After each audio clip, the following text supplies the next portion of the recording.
Want to win money on sports? With Underdog, you can win up to 1,000 times your cash just by picking higher or lower on your favorite player stats. Millions of fans have won billions of dollars on Underdog. Will you be next? Download the Underdog app and sign up to get a free pick with your first cash entry up to $1,000 in bonus cash when you deposit.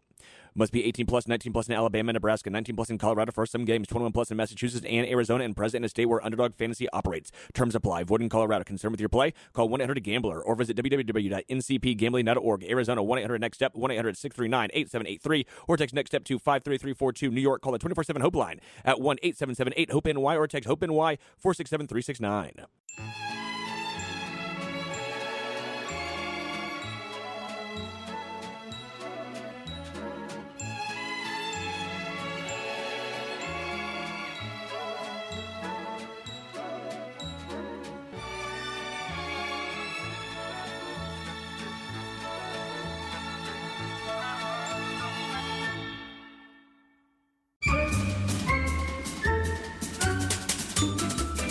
Welcome in to It's Always Sunny in Chiefs Kingdom. I'm Austin. Find me on Twitter at RealBirdLawyer. Here with me, as always, my co-host Taylor at Taylor_Witt on Twitter.com. What is going on, my friend? Well, buddy, what's not going on? We've got a pretty fun show for the people today. We've got a great show for you guys, brought to you as always by Fansided. We have news. The Chiefs made a trade today. We are talking to our friend Lexi Osborne from the Kingdom's Queens podcast. She had a little run-in with head coach Andy Reid at the Blue Valley High, Blue Valley West football game last week. We're going to talk to her about all the things going on with the Chiefs right now. We're going to recap the Chiefs' dominant win in San Francisco over the 49ers, and we're going to preview a little game in Las Vegas, Nevada that I will be attending in person this weekend with my dad and my brother.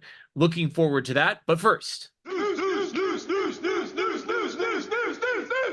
Well, Taylor, I woke up this morning at about 5:30 Mountain Time. I checked Twitter, which I pretty much always do. I mean, like, listen, I get it. It's not great, but like, I got a social media addiction. It's fine. I'm online a lot. And, stuff happens while you're asleep, right? Like you go to sleep, you check Twitter or Facebook or whatever, your email before you go to bed, and then you sleep for 6, 7, 8 hours. And then you wake up. And the thing is, the world continues to exist while you're asleep. So like things are happening. And so for me, I woke up, I checked Twitter, I checked my notifications, and just a bunch of dumb people saying dumb things in my mentions, like always. A few people saying cool and nice and supportive things. You know who you are. Shout out to those people. But mostly dumb, abusive, obnoxious things. And then I went to my main feed and I hit refresh. And there it was, 1 minute ago. Adam Schefter tweeting, "It's happening. Chiefs are trading for DeAndre Hopkins. Deal is expected to become official later today." And spoiler alert, the deal is official. DeAndre Hopkins is a Chief. The Chiefs trade a 5th-round pick that can become a 4th-round pick if he plays 60% of the remaining snaps on the season and the Chiefs make the Super Bowl. So this only goes up to a 4th-round pick if the Chiefs make it to the Super Bowl and DeAndre Hopkins plays more than 60% of the snaps. I mean, here we are. This is something that we talked about for years. How excited are you that DeAndre Hopkins is going to be a Chief? If I had a little bit more time on my hands, I might edit that news drop to nuke. Oh, that would have been would have worked. But instead, I'm just going to say it. You're going to be editing that underdog drop for about for hours, 2.5 hours. Days. So DeAndre Hopkins, a guy that we've had a lot for a guy that has never been a Chief until today. We have talked about him extensively on this show and among ourselves and on Twitter and everywhere else you could talk about football because the fit has been there for a long time. He's been a good player on a bad team ever since the Texans traded him to the Cardinals. I mean, he's a Hall of Famer. Really, really fun idea. Now, whether the idea is going to pan out fully remains to be seen. He's a little banged up this year. He tore his MCL in the offseason.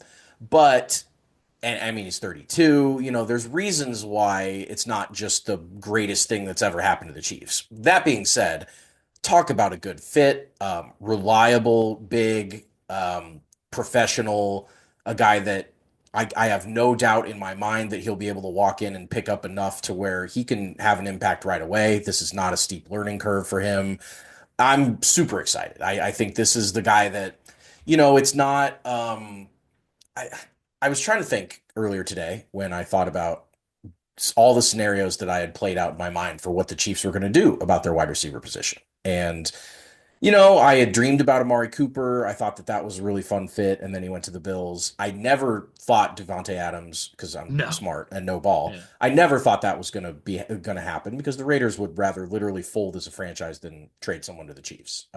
All the people out there right now talking about trying to get Max Crosby from the Raiders, like, you're dumb. You're dumb people. Don't be talking about that.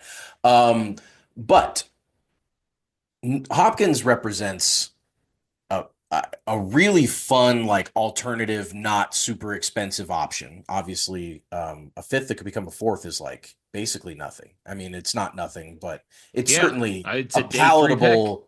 Yes, it's certainly a palatable price for him, and they're picking up $2.5 million, which lets him slide in under the Chiefs' salary cap, which is not. I mean, they're skating by now. They've got a little over $1 million for the rest of the season, but they don't need it anymore. You're in. You're trying to three-peat. Of course, you want to spend every dollar you got. So, yeah, I'm fired up, man.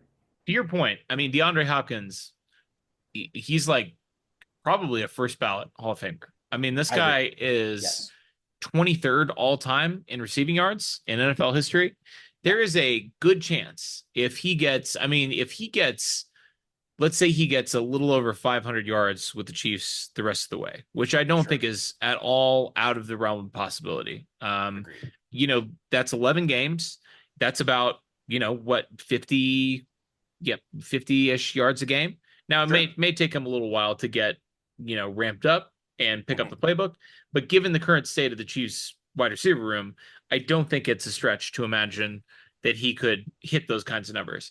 If he averages 50 yards a game over the 11 games he's going to play in the regular season with the Chiefs, he'll crack the top 20 in all-time receiving yards. Jason Witten is about 520 yards ahead of him in 20th. And he could pass Jason Witten this year. He's 12 spots ahead on the all-time receiving yards list of Travis Kelce, who, crazy. It is crazy. It is crazy. And they came into the league the same year, 2013. Now, I understand, he came into the NFL significantly older because he had some issues getting suspended in college. He had an injury. And obviously, Travis plays tight end, which is a different position where you would expect him to be less prolific. But Travis Kelce is like one of the most prolific receivers we've ever seen in the history of the NFL. And he's at 35th all time.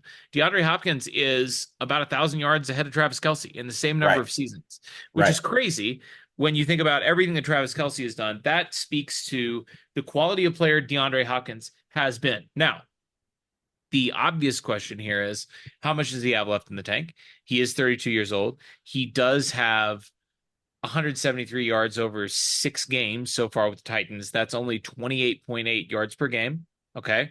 It's not amazing, but consider that last year in Tennessee with subpar quarterback play, and let's be honest, he's played with subpar quarterback play for the bulk of his career. He had 1,057 yards in 17 games, 16 starts, 62.2 yards per game. I mean, the guy balled out last season. And, some of that was with Ryan Tannehill, who probably is the second best quarterback, I guess Kyler Murray and Deshaun Watson pre everything.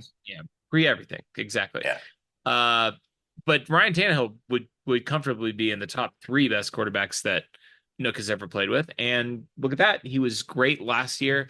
And then Will Levis entered the picture. And boy, Will Levis is just, he's not an NFL caliber starting quarterback, and the production dropped off. And, let's be honest, the desire to compete for a Tennessee Titans team that is currently this season 1-5, last season was 6-11, it's probably not that high.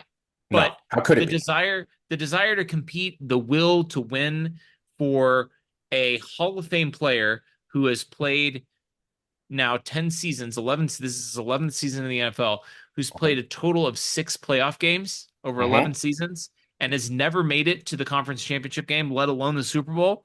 Right. I mean, he could have made it to a conference championship game in 2019 if his team didn't blow a 24 point lead. 24-0 lead. Sure. To Patrick Mahomes. But, he is number one among active wide receivers in targets, receptions, and yards among all active wide receivers in the NFL. And he's fourth in touchdowns behind Mike Evans, Devontae Adams, and Tyreek Hill. So, like, this is a guy that, I mean, he's as accomplished as any player in football as far as what he's done in his career in the regular season, in just piling up numbers. Obviously, he hasn't been on teams that have had the postseason success like we talked about. But I mean, this is absolutely as good of a veteran presence and a veteran that is still playing. I mean, he had 1,000 yards last year. It's not like this is a guy that this isn't Julio Jones to the Eagles, is what I mean. Like, this is not just like limping through the finish line of your career or anything like that. Like, Hopkins is still a viable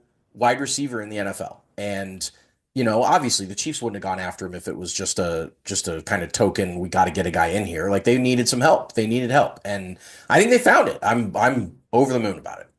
The fit is really interesting to me, and we'll obviously see how the Chiefs employ him. But, in terms of one-for-one skill comparisons, he's probably closest to what Juju Smith-Schuster is bringing you. But he really is sort of unique amongst Chiefs wide receivers in the Mahomes era in that, like, especially at this stage of his career, like, he's probably going to be most effective as a bigger option in the slot that's going to win over the middle of the field. And the Chiefs have Juju when he's healthy to do that. They have Travis Kelce when he's lined up in the slot to do that. But what DeAndre Hopkins brings you that neither of those guys really does is DeAndre Hopkins can play outside. He obviously was a prolific, unbelievable outside true X wide receiver earlier in his career when he had a little bit more deep speed to threaten, the boundaries of the defense.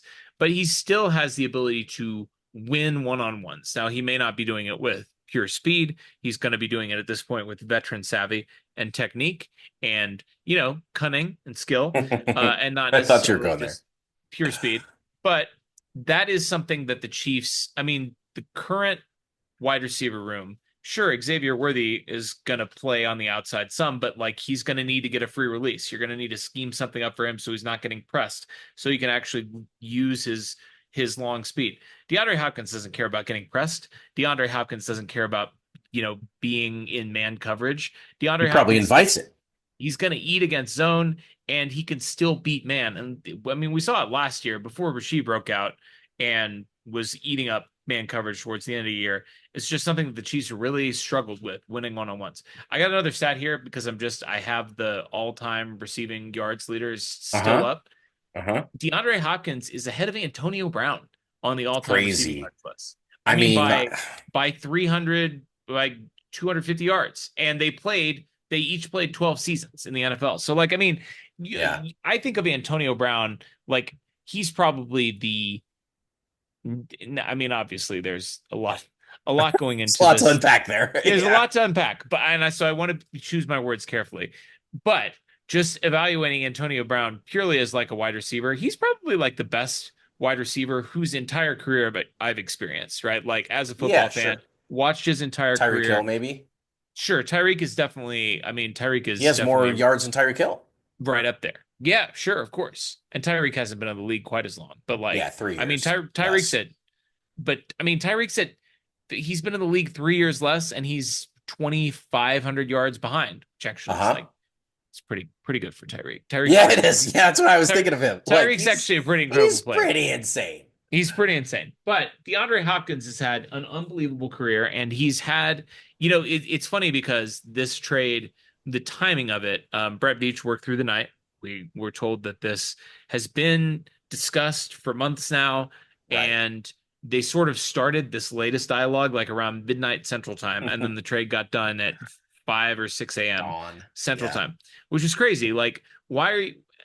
I get that GM is a busy job, but like, why are you starting this conversation at midnight? It doesn't matter. No kidding. You up? Like, he's just texting. Right. Seriously. Yeah. Brett Veach is fiending out there. He is fiending. He's absolutely fiending. But these are the guys. These are guys below DeAndre Hopkins in the wide receiver receiving all time, including playoffs.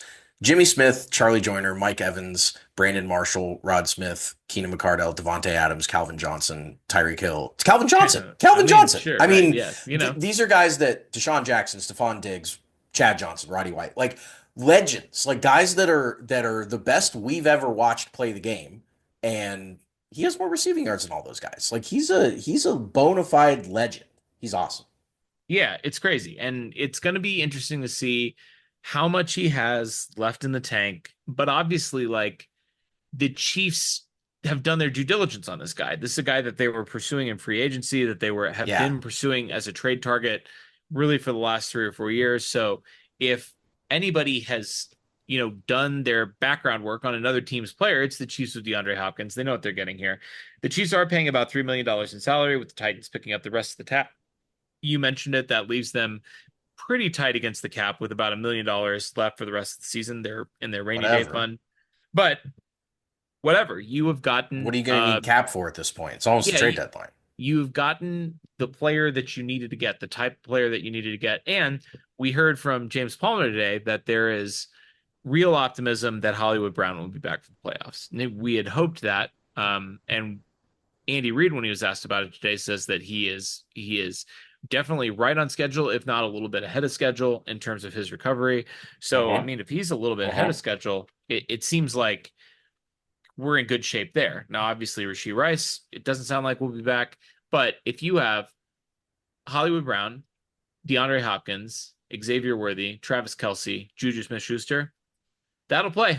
That can certainly, with this defense, I mean, that can win you a ring. Absolutely. And of course, we all remember Brown and Hopkins were teammates on the 2022 Arizona Cardinals. So they know how to work together. They know, what each other are kind of up to out there. And I mean, familiarity is king in this type of move, where if you get a guy in and every little bit that, like, for example, Cliff Kingsbury, who, of course, was the architect or the head coach for a little bit in Arizona. Yeah, and when he was there. And Patrick Mahomes was his college. I mean, he was his college coach. Like, there's just any little connective tissue you can draw between, DeAndre Hopkins' old life and this new one. Anything that helps him hit the ground running and be familiar with certain terminology or other players or tendencies or anything like that sure helps a lot. And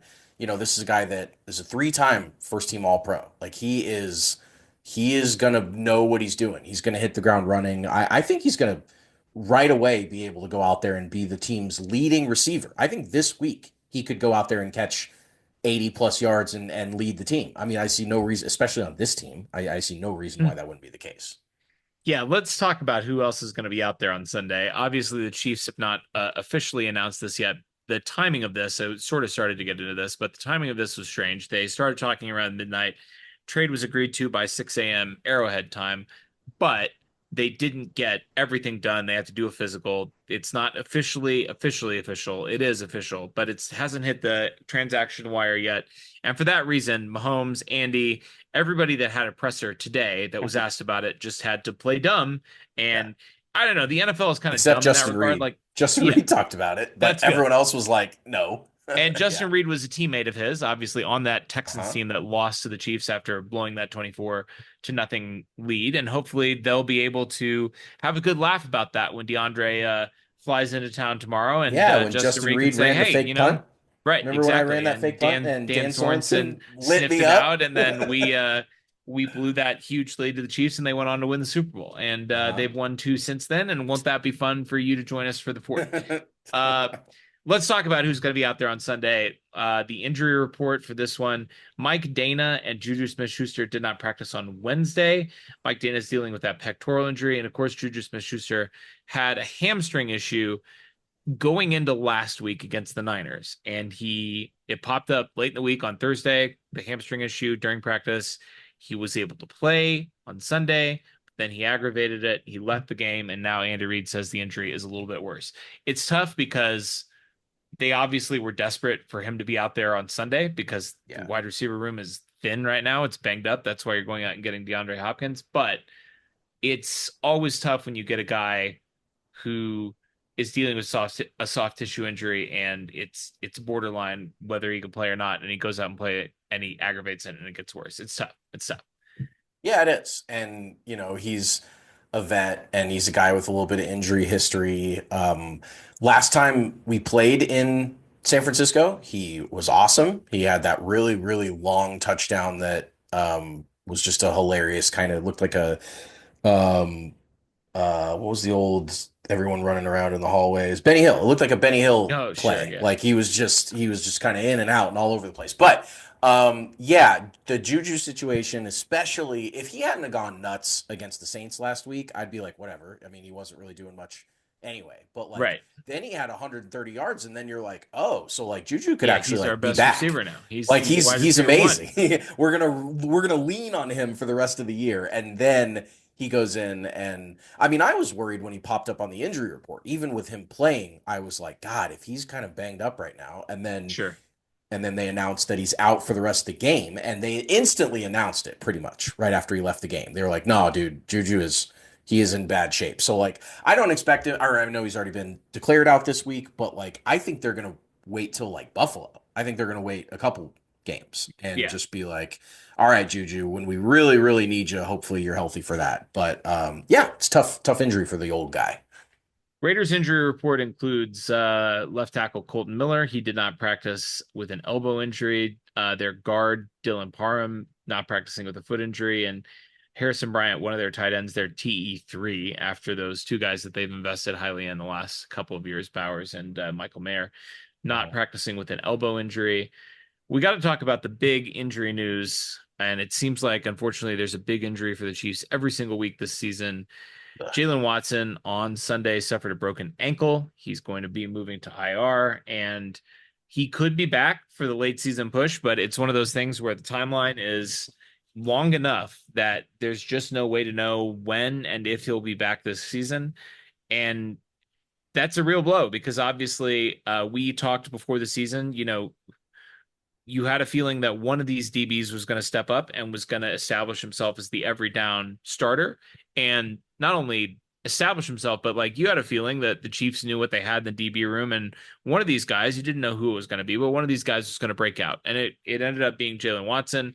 I mean, he was one of the highest graded corners in the league. He was excelling in man. I mean, he was doing an incredible job opposite McDuffie. And this is a really huge blow to a team that has suffered a huge blow, it feels like, every single week of the year. I am going to disagree. and the only reason I'm going to do that is because you've seen The Matrix, you're familiar with the movie. Sure. And you remember when the agents would take over the bodies of a regular civilian and just turn into an agent? That's what the Chiefs DBs do. You're right. Like, you're right. Watson goes out and name Nazi Johnson or Joshua Williams or Chris Roland Wallace or whoever, you and me. It just feels like Spags turns regular citizens into agents when they become his defensive backs. And I love Jalen Watson. I love the story. I love his personality. He's worked his ass off this year, and he's been really, really good. He's been as good as L'Jarius Sneed was, which pretty much. And L'Jarius Sneed turned back into a civilian when he left the Chiefs and is now not very good. So, like, look, am I sad that Jalen Watson is going to be gone for a while? Of course. Do I think the team is better with him healthy? Of course. But, like, am I worried about it at all in any way? I'm not. I'm really not. And maybe if I watch some guys get cooked, and maybe if Nazi Johnson goes out there and somebody just completely dominates him or whatever, then we can start talking about like, oh, dang, we really miss Jalen Watson. But until I see the Chiefs DBs struggle for the first time in like 4 years, then I'm fine. Think Patrick Mahomes will rack up higher than 1.5 touchdowns next week, or that he will rack up higher than 233.5 passing yards, cook up some entries for a shot to win real cash prizes all football season long. Underdog is the best place to cash in on all your takes this football season.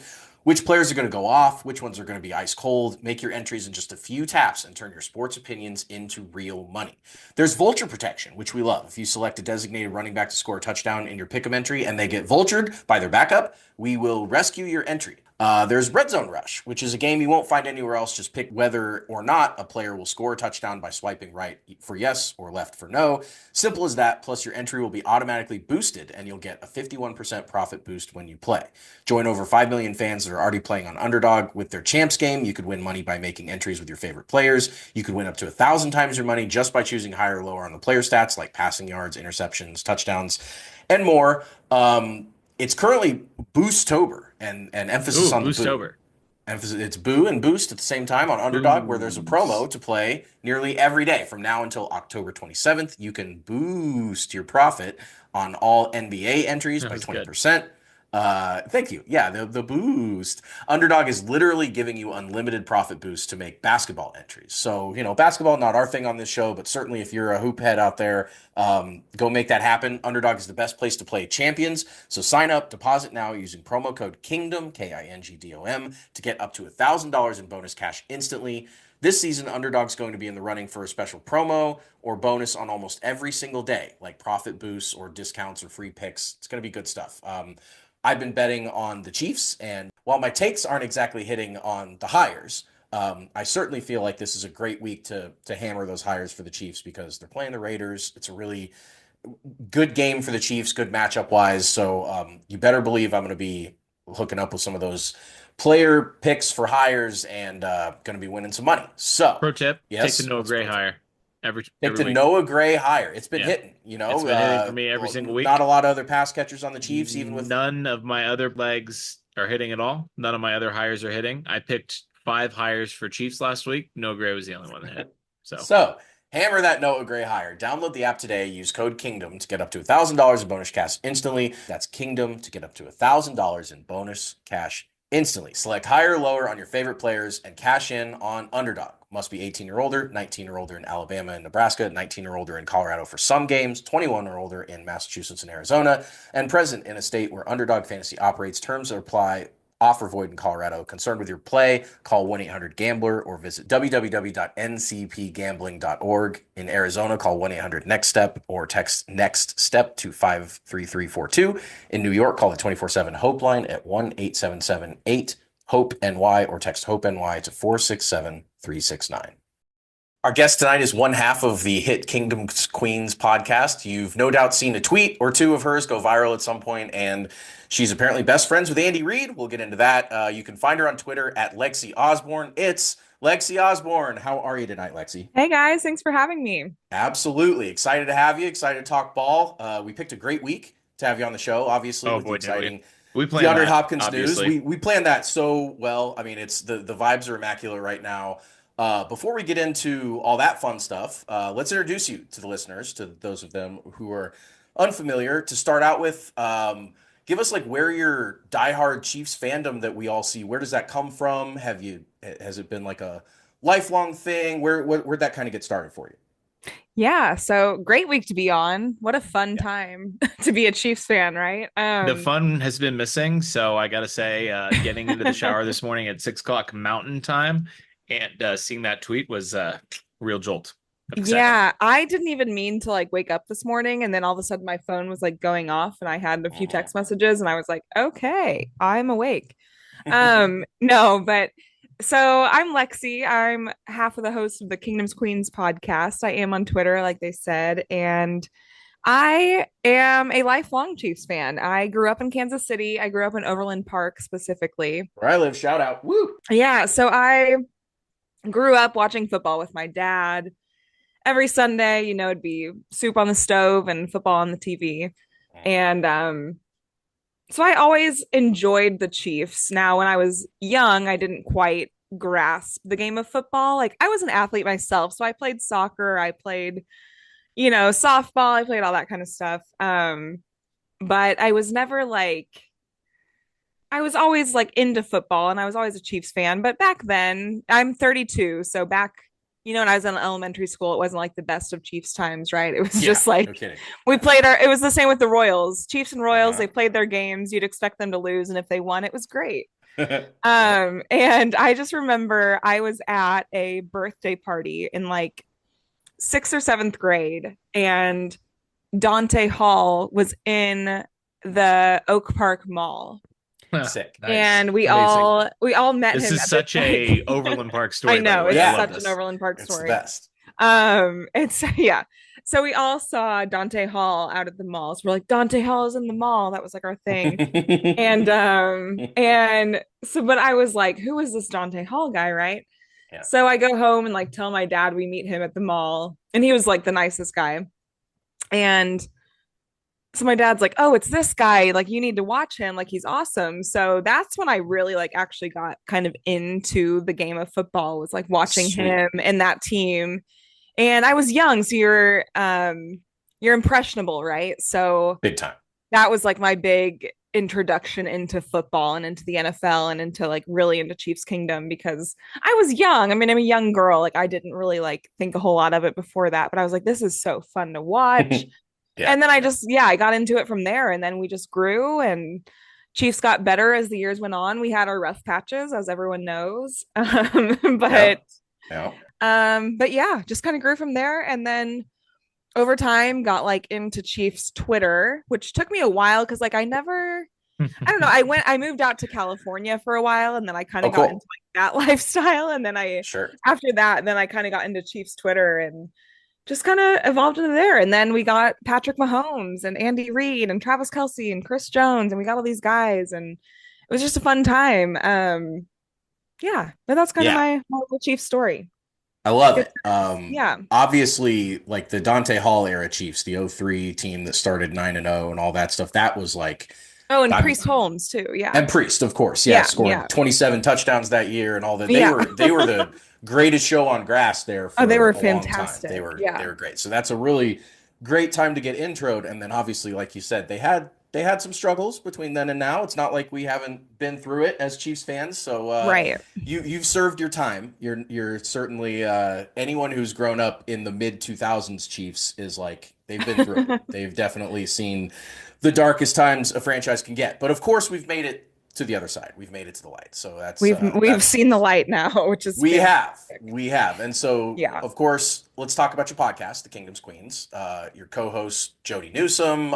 You guys have, been killing it now for over a year, right? Like it's been running now. This is our third season. So sick. Oh, that's awesome. And then you've had, I think it was 90 episodes what I saw recently, so that's great. Mm-hmm. People can find you guys if you haven't heard it yet. Anywhere you get your podcasts, YouTube, Twitter is @Kingdoms Queens.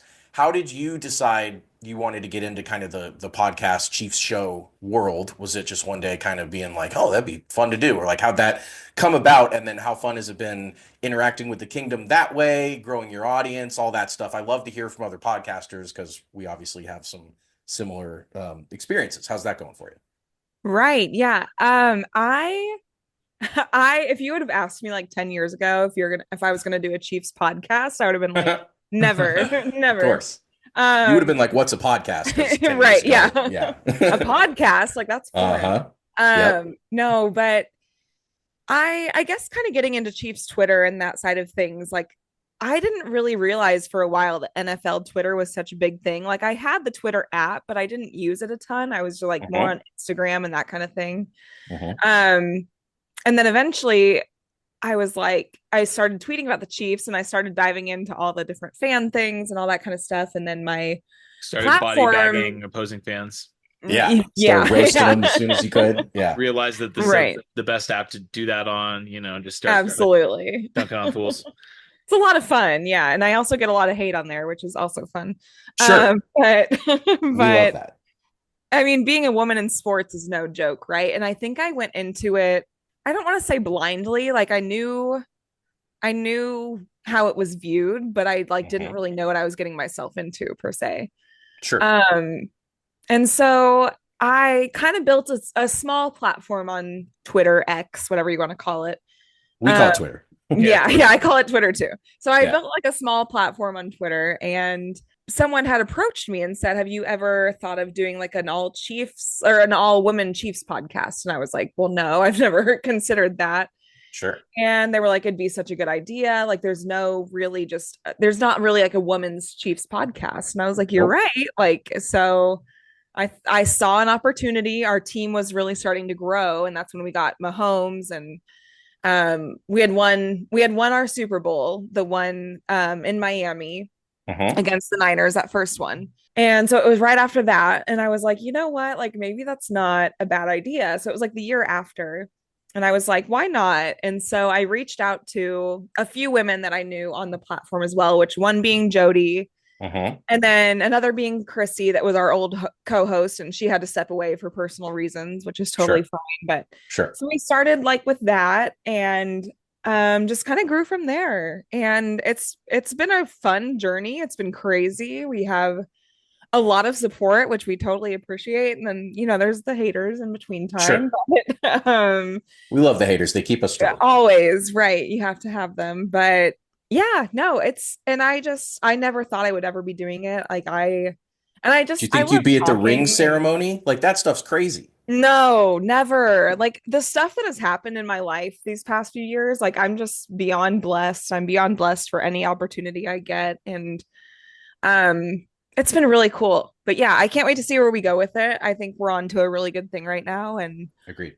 Yeah, I can't wait to see where it goes, but it's been fun. You obviously have gotten a lot of opportunities, and I'm curious what sort of prompted your latest photo op with head coach Andy Reid. Obviously, Matt Nagy's son and Dave Merritt's son were playing Blue Valley versus Blue Valley West. This game last Friday was like a national event in a way that really could only happen in Kansas City. You have just two high school football teams, two coaches' kids, and you have Patrick Mahomes and Chris Jones, and obviously Andy Reid, and the coaching staff was there.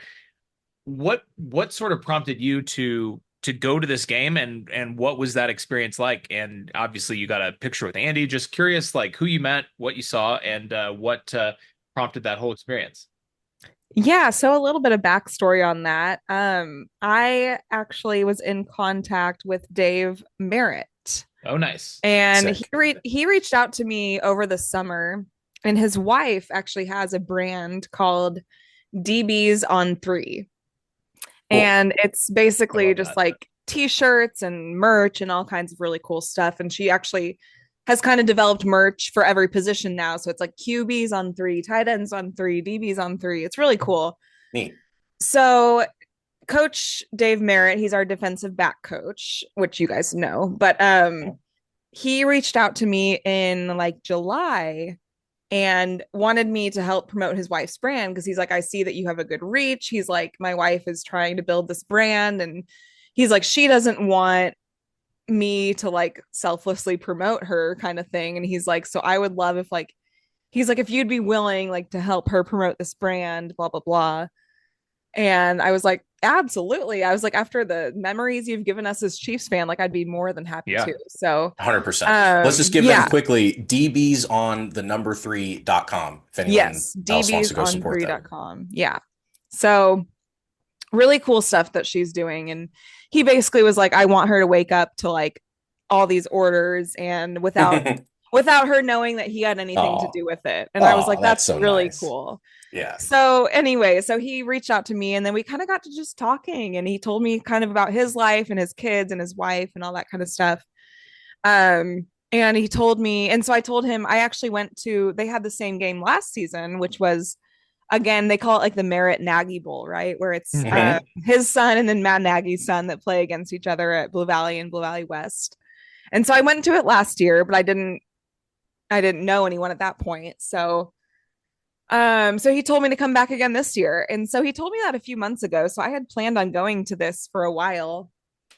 And the day of, he's like, oh, by the way, Patrick Mahomes, Andy Reid, all these guys, Chris Jones, all these guys are going to be there. And I was like, oh, okay. So it turns out, so we go to the game, and we kind of just go and sit on our bleachers. We talk with, we kind of say hi to everyone, talk with everyone, sit down. And then all of a sudden Andy Reid walks over, and he just sits right in front of me on the bleachers. And I was like, you're kidding. I was like, you're kidding. Like, I'm watching a football game with Andy Reid right in front of me.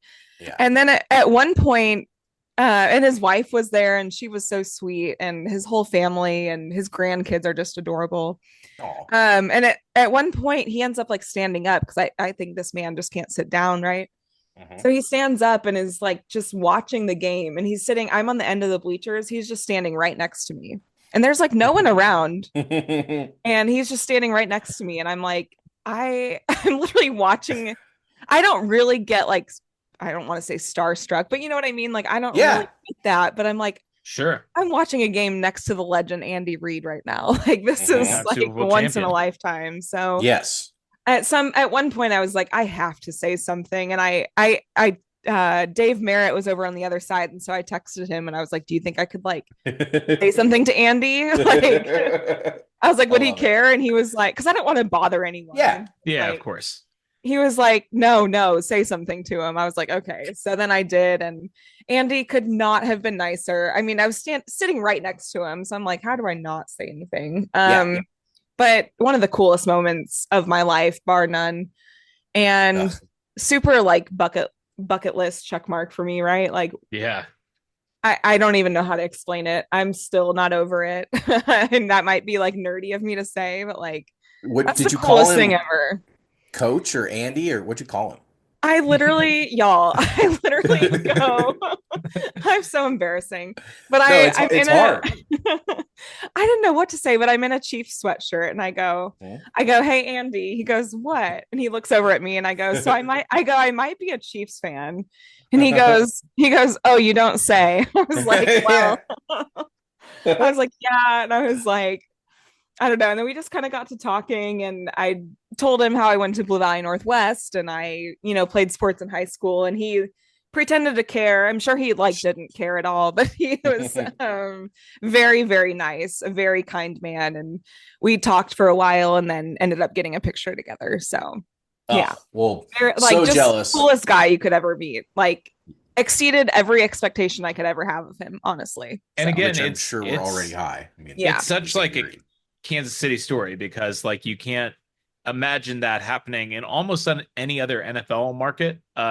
Both because the access that you would have to somebody like the head football coach of the local National Football League team, and then for it to be, a future Hall of Famer, one of the 5 greatest coaches in NFL history ever. But then on top of that, just to like, I mean, maybe it could happen in Cleveland. I don't know, some similarly sized Midwestern town, but like nobody would care because like they don't have Andy Reid coaching the team, right? Like, they're not the center of the sports universe. Like, exactly. Like, it just insane. is. And I mean, on on a Friday night before they're about to go, play a game that weekend, and just crazy. You said you told him to kick Niner butt. I literally did, you guys. Like, it just like came out. I was like, we leaned in for the picture, and I go, you have to go kick some Niner butt this weekend. And he looked at me and he goes, I know it, and like smirked. He did it. Yeah, he did it. He did. He didn't let me down. He held up his end of the deal. So that is awesome. We obviously were super jealous, and very, very cool experience for you. Very cool.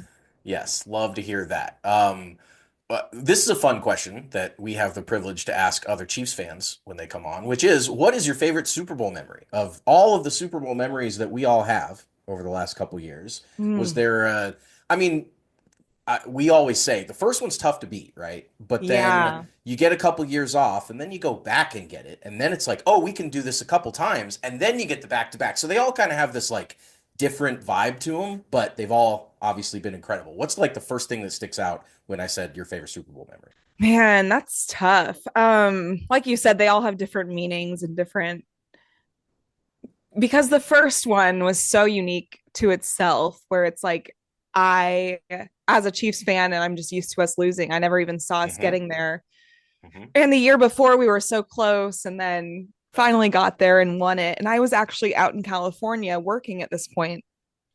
So it was really cool, but I wasn't in Kansas City. So I almost have to say the second one was even cooler for me, because I was back in Kansas City. I get that. And I feel like I got to go to that parade, and just the vibes were so cool. And I was like, I can't believe we won a second one. Nonetheless, a third, but Yeah, the Kelsey Bowl. There was just so many cool storylines to it. I have to say, probably the second one was my best like Super Bowl memory, just because of my circumstances and where I was. That's how it works. Yeah, totally. Watching with a bunch of loved ones and friends and family, and great. Just like, and it was such a good game too. It came down to the wire, and just knowing we could win a second Super Bowl was really cool. And then I think, the third one has its own things. The first one was really freaking cool too. But I feel like there was something about that second one that just like stands out to me, I guess. We always kind of mention how that first one, 54, feels like it went by so quickly because like we're not used to the pace of the like this being in the Super Bowl. There was a lot of just kind of whirlwind experience, right? Like it started and then, oh my God, it's insane and it's happening, and then it was over. And then, we got a couple years off. We lost 55. It was kind of a different experience. And then to get back in 57, I did feel like I kind of was more used to the whole, it was our third Super Bowl in 4 years at that point to be in. And so we were pretty, comfortable with it. I think there was something really sweet about it. Just something about it was, we lost that one, then we lost to the Bengals. That Bengals loss killed me. That killed me. Yeah, like I went into like a dark hole. It was like we didn't pod Austin for like, what was it, a month after that Bengals one? Like it was rough. We took a long time off. Right. It's the only time we've taken a break in 5 years. I mean, I don't know if any of us have ever felt that way. That was like almost worse than the Super Bowl loss, which is crazy to say. I think it was too. Well, we had we had the game. We can't say we can't be giving them the satisfaction. No. Don't tell them. Bengals fans, if any of them have checked in on this podcast, they stopped listening a long time ago. We've chased them out a long time ago. Every time we play the Fuck the Bengals clip, they all leave in droves. So no, I feel that. But that was, I think, just getting back after all of that was like really, really satisfying, and then winning against a really good Eagles team. Yep. Yeah. And winning the Andy Reid Bowl, the beating Nick Sirianni, pretty satisfying. And, that has got we also talked about this, how 2 Super Bowl wins is such a more exclusive club than 1 win. Anybody can win 1, really. Like there are tons of guys out there that have won do it 1 for 50 years. But anybody could theoretically do it. Yes. But two in such a short time is really cool too. Yes. So it's like, you can win 1 and then you could win another one maybe 15 years later, right? It took us 50 years. And to get a second one so close after that, I was like, no, we're really onto something with this franchise. Like, yes. That's what I think it really hit me. Like the first one was really cool and I appreciated it, but like to get to that second one and win it, I think was just like, no, we're onto something really special here. That was when people started rumbling about a dynasty. They obviously it wasn't cemented until the third one, but after the second one, with all of the AFC Championship appearances in that time, it had been 5 or 4 AFC Championships in a row that we had been to, and everyone was kind of like, okay, like this team's pretty well on a roll, and I think if they win another one, we can start to call them a dynasty. That was where I was like, oh, they're like putting themselves in the history books. This is not a little 1 or 2 year run. This is like sustained, and then of course they legitimate went ahead and did it again and helped us all out. So I think 57 is a really good answer there. I mean, they're all great answers, like we said, for their own there's no wrong answer there. There's no wrong answer. Well, obviously, I mean, you mentioned the second one, you can see it on the horizon, and obviously the Chiefs could see it on the horizon because Patrick Mahomes is on the rise. They're talking about how he wants to go for the back-to-back, and then coming back the next year, beating the Niners again, and talking about going for the three-peat. Chiefs are off to a 6-0 start. We'll dive into that a little bit, but obviously we got to talk about the big news today, plugging some holes, hopefully, in the wide receiver room with the injuries that happened to Hollywood, and then obviously to Rashee Rice. Very unfortunate, but DeAndre Hopkins is a Chief. We mentioned it at the top of the show. In the middle of the night, the devil works hard. Brett Beach works harder. The man never sleeps. Sure does. DeAndre Hopkins, after years of rumors, is a Chief. You said that he's been one of your favorite non-Chiefs for a while. I think that is a popular opinion. Love watching DeAndre Hopkins play. And then you've been trying to recruit him. You've successfully done it. He's a Chief. How excited are you to have DeAndre Hopkins on the team with the chance to get, this is a guy that has never played in a conference championship game, let alone a Super Bowl. So a guy now at 32, in the twilight of his career, but a chance for him to do something that he's not gotten to do. Yeah. So for me, with DeAndre Hopkins, he's one of those guys that I've loved watching from afar for forever because he is that talented. It's kind of like now Mike Evans has won a Super Bowl, but it's kind of like watching a Mike Evans or something where you're watching them for years just do their thing and be so talented at it. I feel the same way, and this could be controversial. I feel the same way about Fred Warner, who's on the 49ers, actually. He's one of my favorite. Sure. He's one of my favorite non-Chiefs that plays the game because I just think he does it in such a good way and he's such a talented player. DeAndre Hopkins, he has tweeted about Mahomes over the years about how much he loves Mahomes and loves, what we're doing over here. And I'm always on Twitter like, okay, time for you to be a Chief. Like, come on over, like anytime. I'm under all his posts and everything. And I feel so vindicated today because it's like, it's a dream come true. I can't believe it. I haven't even had time to process it really. But he's one of those guys that I feel like no matter where he ends up or what happens, he's one of those guys you just want to see win a Super Bowl. So for me, for him to come here and get to play alongside Travis Kelce and Patrick Mahomes, I just know it's going to be special. I'm so excited that he's a Chief. I think people that are saying he's washed are just Chiefs haters and want us to see it, like don't want to see him do well. But I think it's a huge addition for us. It's everything we need. Rashee Rice said he models his game after him. Yeah. It's just, I feel like it's the perfect fit. It's what we need in our offense right now. We have Xavier Worthy with the speed. We have, we don't have a lot outside of Xavier right now. That's the cupboard. But I think he'll help get Travis Kelce open. I think he just opens our offense immensely. So I'm super stoked for DeAndre Hopkins to be a Chief today. Could not agree more. Great red zone target. So reliable with the hands. That's one thing that I don't know if he's going to put up eye-popping numbers, like, from a yardage point of view. But boy, if we need 3 or 4 or 8 hard yards, I'm not sure there's going to be a better person to throw it to than him. I mean, it's so exciting. He's everything. Completely agree. Everything we need, everything we're looking for. Yes. He does. He's awesome. And Justin Reed was asked about him because they played together for a couple years as Texans. And, he was glowing about how much of a difference maker he is. So, yeah, I think we're all kind of in that, like, dazed, trying to still figure out what it's going to look like for Nook Hopkins to walk out there with a Chiefs uniform on Sunday. It's going to be electric. I cannot wait. Let's talk about what a gutsy performance the Chiefs put on this week. Went to Santa Clara, walked out of there with their 5th win over the Niners in the Mahomes era. Kicked Niner butt exactly like Andy promised you he would do. 28-18. Saw the Chiefs defense lead the way. Picked off Brock Purdy 3 times. Running game scored 4 touchdowns for the first time since that playoff victory over Andrew Luck's Colts in the snow back in Mahomes' first year starting. That's the last time the team had 4 rushing touchdowns. The Niners, they're banged up. We know they're banged up. We're banged up too. So, let's just put 2 banged up teams out there and see who comes out on top. The difference was the defenses. The defensive performance really stood out to me. What were just some of your takeaways watching the team on Sunday and their performance in a kind of weird offensive game? But, that's the 2024 Chiefs, I guess. Yeah. Our offense is so weird right now. Like it's kind of, you don't know what to expect because at this point you have Travis Kelce, who's phenomenal. You have Noah Gray, who's been stepping up completely, who's been awesome. And I'm glad we paid him. So he's here for another while.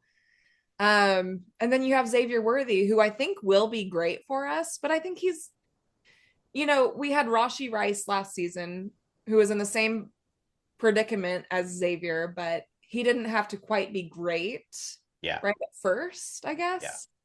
Whereas Xavier, it's like all the pressure's on him, and he's only 6 games into an NFL season. And I do think he'll get there. I just think he's got some learning curves. The Andy Reid offense is no joke. And then behind him, with all of our injuries, I mean, Juju went out within like a snap. Yeah, no kidding. He was fantastic the week before, but he went right out. So you're working with McCole Hardman, who had a great game. McCole Hardman freaking owns the Niners. Niner killer. I mean, they must just see him in their nightmares. Yeah.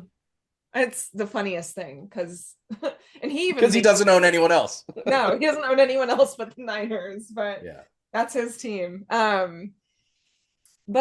I think what they did with what they had should not be slept upon. Like, what Andy Reid did for that game plan is unbelievable. Like, I will never have a bad. I mean, and he took Friday off. I mean, he was out there. Maybe he got some plays from. That's what I think. I was the Blue Valley teams. I don't know if you saw anything on the field on Friday that made it into the game plan on Sunday, but I was trying to pay attention and make sure. But did they ever bring their second quarterback in and hand it off? They did not. No, they didn't. That would have been a nice one to pull. But he's definitely Andy Reid is a funny guy. Like, it was funny just to watch him walk in like that because he was so locked into the high school game. Where I'm like, what's this guy scheming up? Like, he's got to be thinking something. I don't know. He's hilarious, but I think what he did on Sunday versus the Niners, who wanted to kill us because of course and they couldn't kill us with no one in the game. So, and I think, like you said, our defense, 3 interceptions is unbelievable. That's more than they've even had on the year so far. Yeah. Yeah, they had 2 coming in. That's crazy. So 3 in one game is insane. I just think the whole game plan from top to bottom was phenomenal. Coaches, players, everyone executed. Mahomes still, I'm convinced he has to have a pick every game now for us to 3-peat. That's my conspiracy. I really hope not. I hope you're wrong about that. But I mean, if you 3-peat, I hope she's right.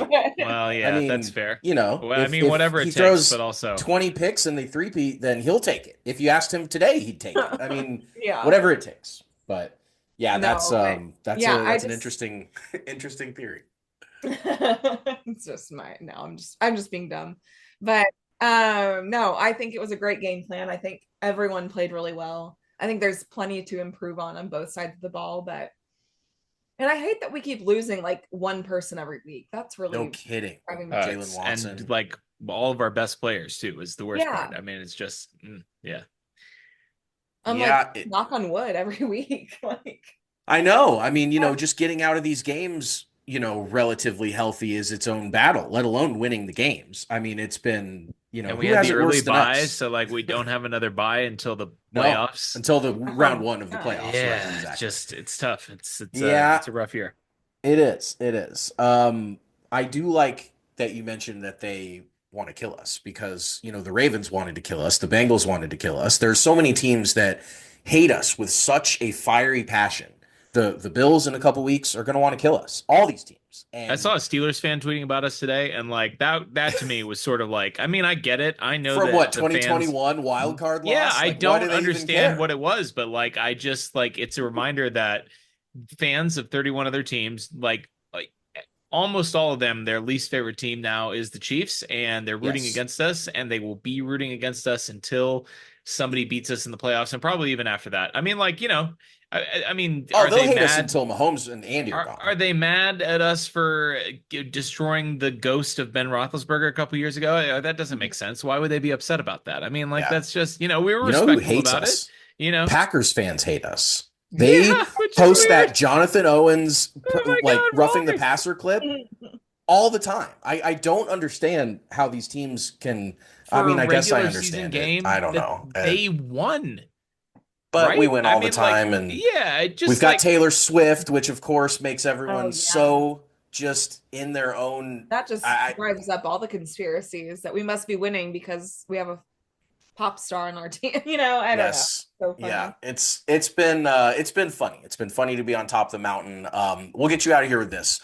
What is your optimism like these days for the chances of the three-peat? Do you default to trusting the team implicitly? Do you lean on the past playoff performances? Are you a little worried? Where are you kind of leaning as we sit today on October 23rd about it? Gun to your head, do you think the Chiefs are going to walk out of there with their 3rd Super Bowl in 3 years in February? Every part of me wants to say yes, so I'm going to say yes. I love it. I think after last season, it proved to me that we can almost win with anybody. Yep. So for me, yeah, absolutely. I believe this team can three-peat. I think adding a guy like DeAndre Hopkins, it moves the needle. And he's one of those, he hasn't experienced the postseason like we have yet. Um, but I feel like he's gonna adapt to it so well, and he's gonna have no problems. Like if we make it to the Super Bowl, when we make it to the Super There Bowl, you go. Yeah. He'll have no problems like adjusting to the pressure of that just because of his maturity and longevity in the league. And I feel like this is probably everything he's ever wanted, right? So Yep. I almost feel like the Chiefs are playing a different game than most teams, if that makes any sense. Austin and I have said that exact phrase before. Like, yeah, they're just on a different like plane of existence than these other teams. Uh-huh. And it might like if you're watching as an outsider, like it might look a little bit sloppy. It might be like, but watching as a Chiefs fan, I'm like, they're doing shit just to get away with it. Yes. Yes. And they're not putting anything out there, and they're winning, and they're 6-0. Mm-hmm. Like our playbook isn't even opened yet. Mm-hmm. Right. Yeah. Our defensive playbook is a little bit because it has to be, but sure. Because offenses are going to do whatever. Is just this like it's extensive. It's like this insane person's like drawing scribbles. I mean, like I can't imagine Spags could be throwing everything at the wall every week and no one's going to be able to figure him out. You know, like that's.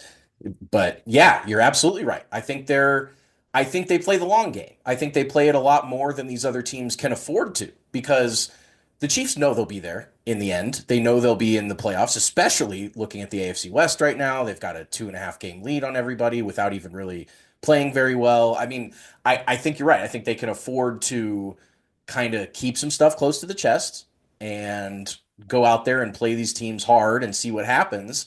And these other teams have to throw everything at the wall just to get a win because it's hard to get a win in the NFL. Yes. And for the Chiefs, it's not really that hard. I mean, it's been it is and it isn't, you know? Yes. We make it look hard, but then we just win every game. So it's like, you know, I mean, we're doing the work and we're getting the results. It's just, you know, we're just figuring stuff out and working through some things, and we just win when we do that. I mean, like, that's the thing is you look at the other teams in the AFC, every other team in the AFC has 2 losses. It's like, all right, you know, the Ravens came out after we beat them in week 1 and they were like, well, that's the worst we're going to play all year. Yeah. Then they went out and lost to the Raiders the next week. Right. Like when other teams are figuring stuff out, they lose. And when we're figuring stuff out, like, yeah, it doesn't look that good, but like we still win. So, you know, that's the thing, is it's the closing of the games that's so different from other teams. People trust the Chiefs more. Like if it's a 3-point game in the fourth quarter, who's ticking any other team in the league except for the Chiefs? Like it's just the refs. They've been there. They've done it. It's just such a relief as the fans. I mean, it's stressful, but like we can lean on it. It is. And I think like they just know how to close more than anybody. And Patrick Mahomes, he is what he is through the game, right? But like his fourth quarter stats, he's still the best quarterback in the league in the fourth quarter. So right. And then I saw people saying today, like, oh, he's a fourth quarter merchant. I'm like, y'all will say anything to do what he does. He's a Super Bowl merchant. Will say anything. Yeah. He's a playoff merchant. Like, embarrass themselves for like, clicks. Whatever. The whole like getting paid for impressions thing has just made people willing to say anything, literally anything for engagements. And boy, I don't know. I mean, like the Baltimore fan that keeps claiming that once Lamar wins 2 or 3 Super Bowls and 3 or 4 more MVPs, he's going to be better than Mahomes. It's like, yeah, okay, guys. Okay. Right. Well, sure, you know, when that happens, then we'll come back and talk about it. But yeah, it's crazy out there. We appreciate you fighting hard for Chiefs Kingdom in the horrible, disgusting world of Twitter X, because we do the same. And, you know, it's a losing battle, but at the same time, when you're a Chiefs fan, we win every single argument that we have. So it's not that hard, but we appreciate you for joining us once again. Everyone, go check out Kingdom's Queens. They do a great job, and you know, we'll keep up the great work on your show. We have you down on record as predicting the three-peat, as we've done as well. So we'll be able to all say we told you so. So Lexi, thank you much for joining us. Absolutely. Great conversation with Lexi. Enjoyed having her on. Hope that we could talk to her again sometime in the future. But we got a game to recap, and this was a big one, Super Bowl rematch. I mean, I don't know when I say it's a big one. We didn't even preview this game. We instead chose to spend more time talking to Randy Gisarelli about kind of the big picture stuff. I mean, this team had played the Niners 4 times in the Reid Mahomes era and had beaten them all 4 times, including twice in the Super Bowl. And really, none of the games have been. I mean, the Super Bowls were competitive, but the regular season games have not been competitive at all. The Chiefs have just absolutely steamrolled the Niners every time they played them in the regular season. And this game ended up, in the final analysis, not being close at all either. It's 10-point victory on the scoreboard, 28-18. But, I mean, we got to talk about the Chiefs system. We got to do the Chiefs system. Of course, the Chiefs system is the system that the Chiefs use when they win NFL football games. You said it's not a big one, and I agree with you for sure. But at the same time, the drama, create drama. It is a Super Bowl rematch, and anytime there is a rematch of the two teams that just played in the Super Bowl, even if it was weird and even if everyone's banged up and whatever, it's still drama. And Tom Brady was on the call. It was an island game on Fox, which means that it was the only 325 Arrowhead kickoff game in the nation. The only game on Fox for every single market was this game. So it was a lot of eyeballs. It basically was a primetime audience, despite being at a 325 tip. The Niners hate us so much. And even though our pod is saying that this game was just whatever, you won't be able to find a Niners pod last week at all that would have previewed this game. None of them would have skipped the preview and said, whatever, we don't care about previewing this game. They all would have said, I don't care if we go 1-16 if we can just beat the Chiefs and get the monkey off our back. Like they hate us a lot. So that's the drama. The Chiefs walk into a freaking hornet's nest like they do pretty much every time they go on the road these days, because everyone they play just completely hates us, and that's life. That's life as the champs. So we created the drama before kickoff, and we also create a little bit of drama at the beginning of the game, as they're wont to do. So this is kind of the double create drama. The first 3 Chiefs drives go a fake punt fail, which was really surprising that the Chiefs even went for a fake punt. It's been a long time. I think it was the Atlanta game where they housed one from like 55 yards out on, boy, was it Charkandrick West maybe that ran that one? No, it was receiver. Yes, Albert Wilson? Yes, it was Burt. It was Albert Wilson. And so that was the last time that I remember they faked a punt, but it caught everyone off guard. Tom Brady goes, "Oh!" when they ran Tommy the fake. Townsend had one, but that was not Tommy had a throw. That was throwing. This is the first time they've run for one, I think, since Burt did it. Personal protector, direct snap type of stuff. But of course, how could we forget Legolas's beautiful pass for a first down? So their first drive was a fake punt fail. Their second drive was getting down into the red zone, and then Mahomes throws a ball at the defensive tackle that tips it up in the air and comes down with it. That would have been, give me 1 second on the interception since I didn't write that down, but of course that's notable.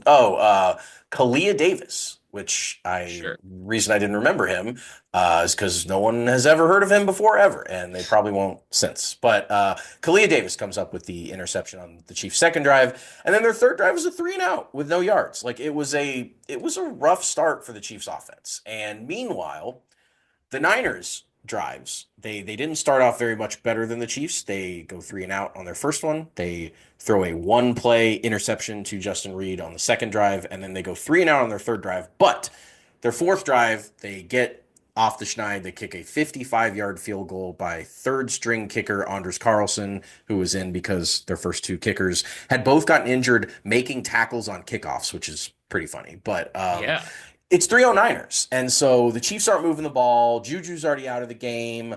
Things are, Pat's already thrown his customary guaranteed interception that he has to throw every single game, that Lexi says he has to do in order to three-peat, which, we're taking our lumps as we get them. But here we go again, huh? Create drama with the Niners. Yeah, and I'm glad you mentioned Tom Brady. We're not going to probably mention him again. To talk about him again. But no. I thought he was pretty good at adding the drama to this game. I mean, not amazing, but he definitely was much better than the first time. I think he's getting better. Yeah. He definitely is getting better, despite the fact that he can't do any of the things that broadcasters do to be good at their jobs because he's part owner of the Raiders. No. Meaning that the Chiefs are going to hopefully dog walk this weekend. Yeah, I mean, for a Super Bowl rematch, this had relatively little drama, but it's still a Super Bowl rematch. And it's still, I mean, and just the different paths that these teams took to get here. The Niners were injured coming into this game. They obviously got much more injured, as we'll talk about. The Chiefs were just, I mean, coming out of a bye, were just, bleeding. I mean, we mentioned it, Juju coming up on the injury report late in the week and then gutting through it and then getting hurt during the game. Jalen Watson going down in this game. There was some injury drama for sure. And then, I know we're at the seed. This is at the beginning of the game, but by the end of the game, the Niners are throwing punches. So, yes, I would say drama was created in this game. Drama was created. So, of course, after they create drama, they need to handle the adversity.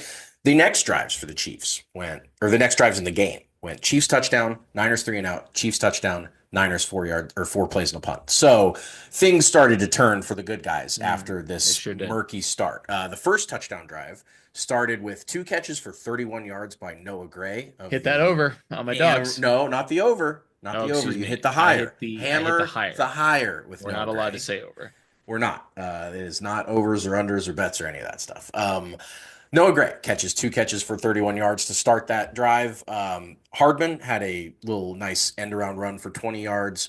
It won't be the last time we'll see that in this game. And then Kareem Hunt basically grinds out the rest of the yards on this drive.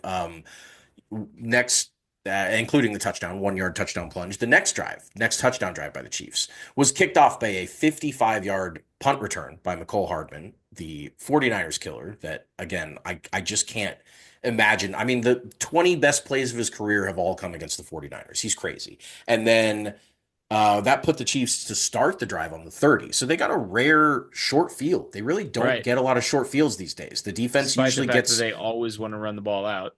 They do, exactly. They always try and run, but not even short fields just from returns. Like the defense usually gets a turnover deep in Chiefs territory to save a touchdown or whatever. But the teams are basically always looking at a 70-yard field whenever they take over. But in this case, they took over at the 30. There was a 3rd and 5 pass to Xavier Worthy that went for 8, and a 3rd and 2 dump off to Kareem where he grinded out a hard-fought 3 yards on the little screen. Not quite a screen, just more like a running back check down. And then they hand off the ball to him on 1st and goal to 6, and he punches her in, Kareem does, for the touchdown to cap off a really nice run there where it was 14-3. And handling the adversity of the start of the game on offense to come back and have 2 touchdown drives right after you had started off with a turnover and a punt and everything was kind of going murky, and then they just turn it on and they do what they do against the Niners, which is to answer the bell. Really nice job handling it by the Chiefs. Absolutely. I'm going to take Inspire Hope. 14-3 lead with this Chiefs defense felt, I don't know, insurmountable. I was, in my mind, I was sort of thinking is this game going to make it to meme status? Are we going to post the I'm going to kill myself for the middle part? Brandon, didn't you poll that on Twitter? You said, should I post it? I did pull it, and it was a very close poll. It ended up being, I think, 57 for 43 against.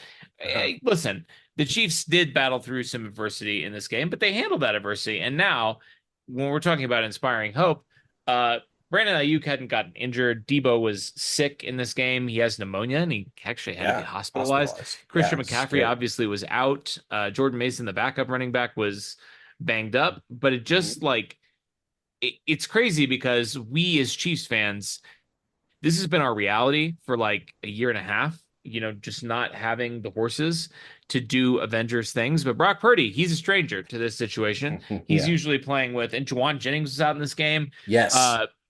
That's right. I mean, they're down to their 4th string, 5th string, 6th string wide receivers in this game. I mean, they had guy who had just gotten shot a couple months ago, catching his first career NFL debut, and their other rookie, Jacob Cowing. I mean, but listen, I mean, nobody really, I know we do it, but nobody nationally is really making excuses for the Chiefs when they have no receivers, people are just, and especially opposing fans, are having the time of their lives, pointing out the fact that Mahomes has 6 touchdowns and 8 interceptions on the season. Well, like we got to see what it's like in this game for the 49ers, which, I mean, Kyle Shanahan, he's amazing. And the Niners have been one of the 3 best offenses in the league, really, like from since the he took over. Yeah. Purdy stepped into the starting lineup. Absolutely. They were a top offense before Purdy. Even with Jimmy G in those. With Jimmy Garoppolo. It's Shanahan. It's Shanahan. This was an inspiring performance by the Chiefs, absolutely on their A game. And Steve Spagnuolo has not lost to Kyle Shanahan ever in this coaching duel, defense versus offense. The supposed greatest offensive mind in the NFL and Kyle Shanahan, he can't do shit against Steve Spagnuolo. He's got to admit that Spags is his dad. Spags and Jim Schwartz and one other defensive coach that I can't pull off the top of my head, but Shanahan's career numbers against all 3 of them are like 70+% of his losses are to those 3 coaches. He just can't figure out a couple of the elite. I think maybe it was Todd Bowles, possibly. Sure, that sounds about right. But point is, when a defensive coordinator figures out Shanahan, he doesn't really have a counter for them. Now, he dominates defensive coordinators that haven't figured him out yet, obviously. The Shanahan offense is legendary for a reason. But, I mean, in this game, up to this point when the Chiefs took the 14-3 lead, the Niners had run 18 plays for only 55 yards, which is less than 3 yards a play, and only 1 first down, going 0 for 5 on third down. I know they didn't have the players, but like you said, the Chiefs don't have the players either. You got to figure out, you got to be able to scheme some guys open, move the ball a little bit. And they eventually kind of take the top off their offense a little bit. But we're going to get to now engaging physically. And Kareem Hunt's a dog, man. And not a dog man. He doesn't smell crime, but he's been a godsend to this team. In his 3 games, he's rushed 63 times for 249 yards, which is 4.0 yards per carry, which matches exactly Isaiah Pacheco's yards per carry for this season before he got hurt. So, I mean, no drop off at all in the raw production, but Kareem has a nose for the end zone. After not getting a touchdown in the debut against the Chargers, he had 1 against the Saints, 2 this week against the Niners. He has 4 broken tackles already this year. He's so physical when he runs. He is built like a brick shithouse. And when you get down close to the goal line, I mean, I think he's the most effective goal line back the Chiefs have had since Priest Holmes. I no exaggeration. Maybe Larry was pretty tough down there too, but Kareem really, really fights once he can smell the end zone. And you saw that this week. You saw that on the 6-yard touchdown plunge. They kind of got him around the 3 and he stretched forward and he wasn't down yet and he snuck it across. And I really like what he's brought to this team from a physicality perspective on offense. He's been awesome. To your point about Kareem Hunt, same yards per carry as Isaiah Pacheco, identical in that department. If you look, though, at success rate, because obviously, let's say you're on the goal line, right? You can only get a 1-yard rush from the goal line. Yeah. Right. That's going to hurt your yards per attempt. If you're in short yardage and it's 3rd and 1, you really only want 1 yard. And you want to, obviously, if you get a big play, great. You'll probably, the defense is going to try and stop you from getting that yard. So, yeah. So we've talked a little bit about success rate. And for those who are not familiar, the way success rate works is if first down, a success is considered getting half the yards you need to move the chains or more. So on first down, it's 5 yards. On second down, it's half of the yards that you need there. And then on 3rd and 4th down, it's conversion. So you're converting to a first down on 3rd and 4th down. So same yards per carry for these 2 running backs, dramatic differences in their success rate. Pacheco is at 55.9%, which is fine. Fine. Kareem is at 63.5% on his rushing success rate, which is an incredibly high number for rushing success rate. He's also been he's also at 66.7% success rate as a receiver. Pacheco is at 50%. Neither of them have been incredibly involved in the receiving game this year, but Kareem is blowing away Pacheco's success rate numbers. And I mean, I kind of get it, right? Like Pacheco can. There's one thing that Pacheco can give you that Kareem can't give you at this stage of their careers, which is Pacheco at least has a chance to like break off a 50-yard run, which Kareem's not going to do. Like Kareem's not fast enough anymore to do that. But like in every other facet of the game, I feel like Kareem Hunt has been an upgrade for the Chiefs. It's going to be really interesting to see what they do when Pacheco gets back. Now, I mean, like the answer is they're going to continue to pound the fuck out of the rock, and they're going to split carries. They're going to absolutely punish defenses in a way that, frankly, I'm very much looking forward to. Yeah. But yeah, I mean, engaging physically, it's been really fun to see Kareem Hunt tote the rock as the lead back. And, I mean, again, like we're bringing in guys that have played their, long, illustrious NFL career without a chance to compete for a championship. DeAndre Hopkins, Kareem Hunt. I mean, we talked about it, but like, I think you would see that in his effort every week. That like, I think we've already seen it. Yeah, he knows what an opportunity he's been given to return to this team in the midst of a potential three-peat when he's never had a chance to go to the Super Bowl because of his own actions. Yeah, that's engaging physically. That's Kareem Hunt. It would be fun if we see the Kareem bump in DeAndre Hopkins. If he comes in, and because I mean the bump, last year Kareem averaged 3 yards a carry. He was a little banged up, but he clearly was lacking. I mean, you can't have as much motivation playing on a shitty Browns team as you can for the Chiefs. So it would be very, very funny if Noah Hopkins comes in and looks like not just himself, but like the best version of himself. Like that would be really, really funny. I'm just trying to put that out into the universe and see if it sticks. So that was E, engage physically. We're down to F. We're down to finish strong. And the Niners did hit a long pass to Kittle to get into field goal range before halftime, but they had a 3rd and 1 from the 5. They tried to hand it off to Jordan Mason. That went absolutely nowhere. Got stuffed, setting up a short field goal for them to take a deficit, a 14-6 Chiefs lead at halftime. And given the way that the half went, both teams kind of turned the ball over a little bit, and the Chiefs dominated, but the Niners had 2 field goals, Chiefs had 2 touchdowns, so it's an 8-point lead. Then the Chiefs get the ball to open the second half, and Xavier Worthy falls down on a out route, and they pick it off to open the second half, leading to a short field for the Niners, which they turned into their first touchdown of the game, but they did doink the extra point. So instead of it being a 14-13 game or even going for 2, instead it was 14-12, and the Chiefs immediately went 3 and out on offense. So you'd think they're in trouble, right? That seems like a bad situation. You thought getting ready to post the meme. Sure. Yes, you're getting ready to post the meme for sure, but they're not in trouble when they have Chris Roland Wallace. The Niners got the ball to the Chiefs' 34-yard line. Looked like they'd at least be trying to kick a long field goal or maybe even punch one in. But on 3rd down, Purdy sailed a pass way, way, way too high. His worst pass of the day, for sure. And Chris Roland Wallace was there for his first career pick. The undrafted rookie free agent was right place, right time. Certainly was getting a little bit more playing time because at this point, Jalen Watson had already gotten hurt. But love to see the pick from there. And of course, the Chiefs, as they always do to the Niners, when the Niners give them openings in these games, they turn it into a touchdown. And not just a touchdown.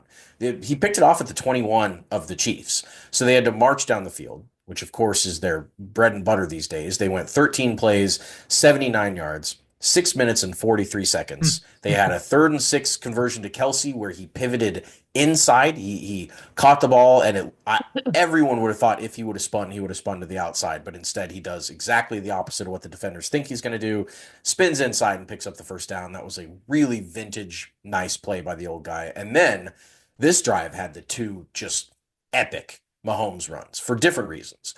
The one, the 33-yarder to the sideline and then up was very reminiscent. It was kind of like these 2 runs combined the Titans run. Like, yeah, he had the sideline, but then instead of like the Titans run where he cut inside and smashed through the Titans defense to score, this time he just stepped out of bounds and was awesome. And then they were at the 4. And then when they got 4th and goal at the 1, I mean, he took the soul of safety Malik Mustafa, who led the team in this game with tackles. He was lighting up guys. He had 2 or 3 just absolute hit sticks of his own. Mustafa did. Guys, unbelievably this play built too, by the way. So it's not like Mahomes wasn't on notice that this guy was rocking people's shit. I mean, he knocked the wind out of Xavier Worthy on one tackle, and I mean, I was worried that that was going to be a little bit more of an extended stay for Worthy. But um, shout out to Malik Mustafa for taking it hilariously. He tweeted, I'm getting cooked, and that was my welcome to the NFL moment, and some really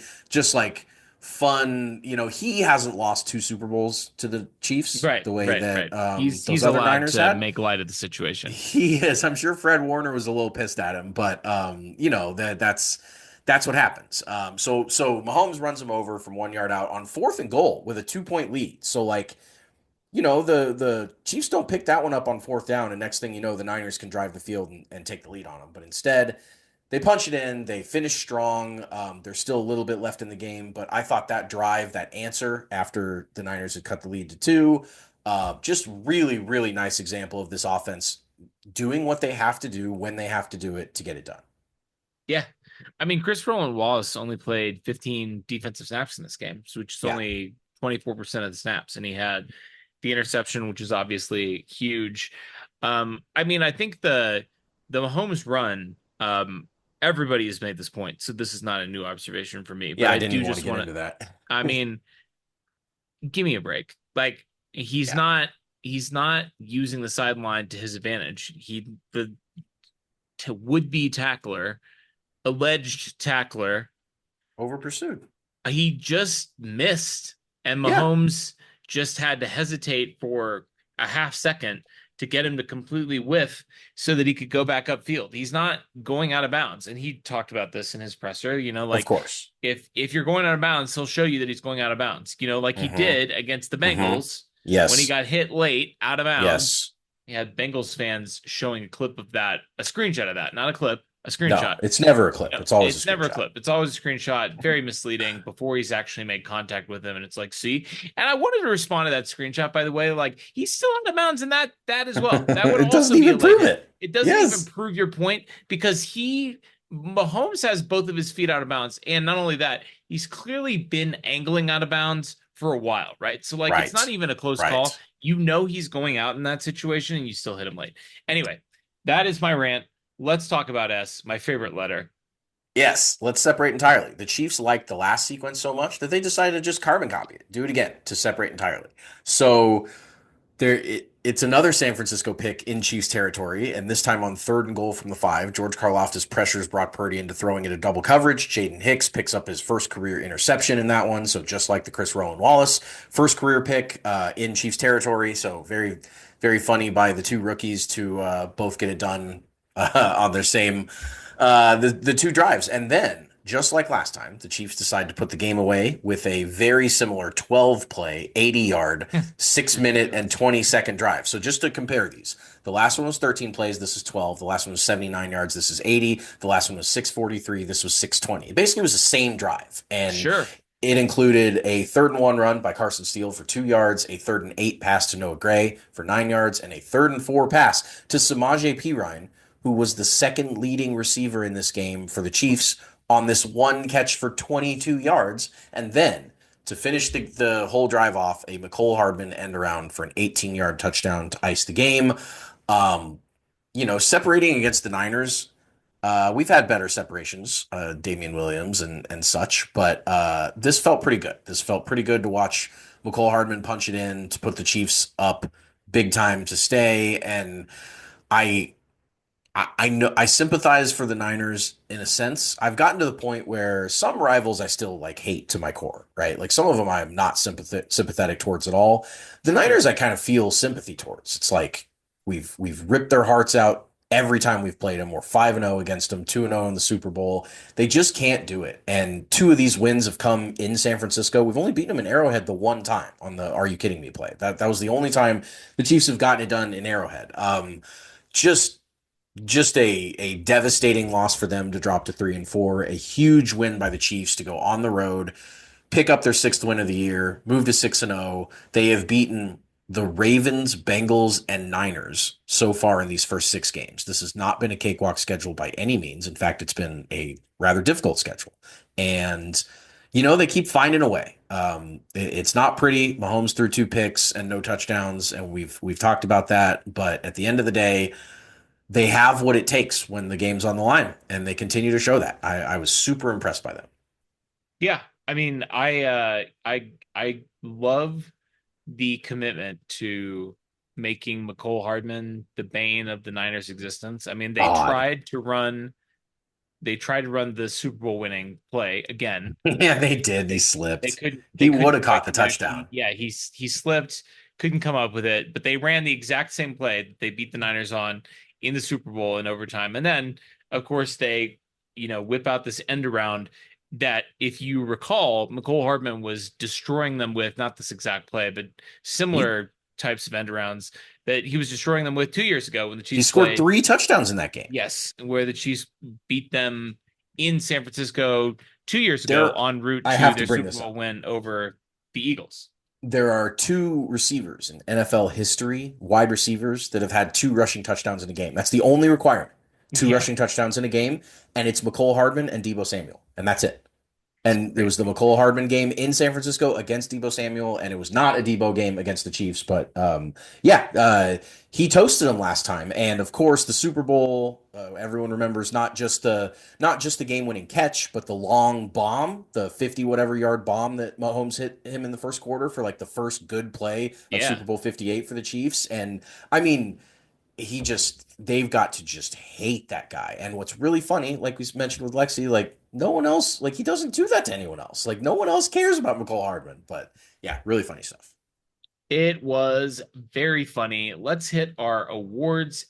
In this one, we have, for those of you who are unfamiliar, 3 types of awards, all inspired by It's Always Sunny in Philadelphia. We have our 5-star men. Who, through their play on the field, are screaming out, "I'm a 5-star man." We have our trash men. I'm the trash man. I come out, I throw trash all over the ring, and then I start eating garbage.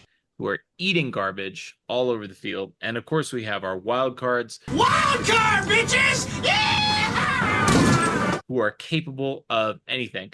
I will take the first 5-star man award, and it actually is going to be 5-star men for me.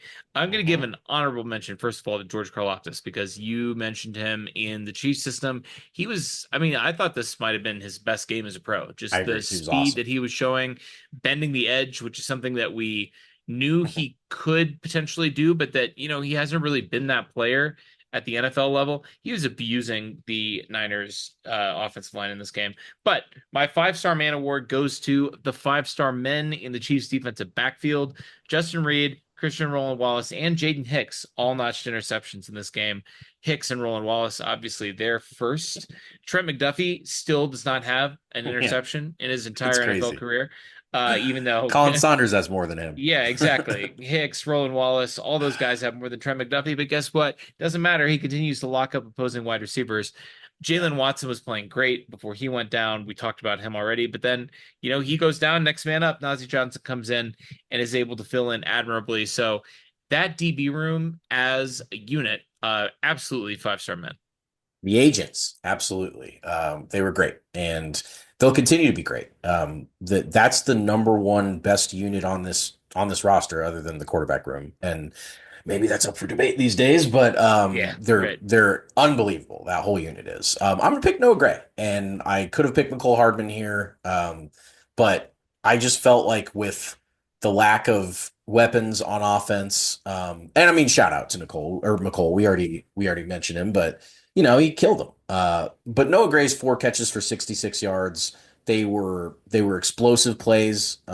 They were just an element to the offense that, you kind of forget about Noah Gray, or at least I certainly do at times, as a bona fide weapon. People do forget. And, this was his career high. It was certainly the most impact we've seen him have in the passing game for multiple plays. He's always been like a good for 1 or 2 big conversions, good catches, like good plays a game. But this time he had 4 of them, and I've got to shout him out there for a 5-star. I don't know how many opportunities I'll ever have to give Noah Gray my 5-star. Who knows? Maybe he'll turn into Travis Kelce 2.0 someday. But for now, nice play by the kid.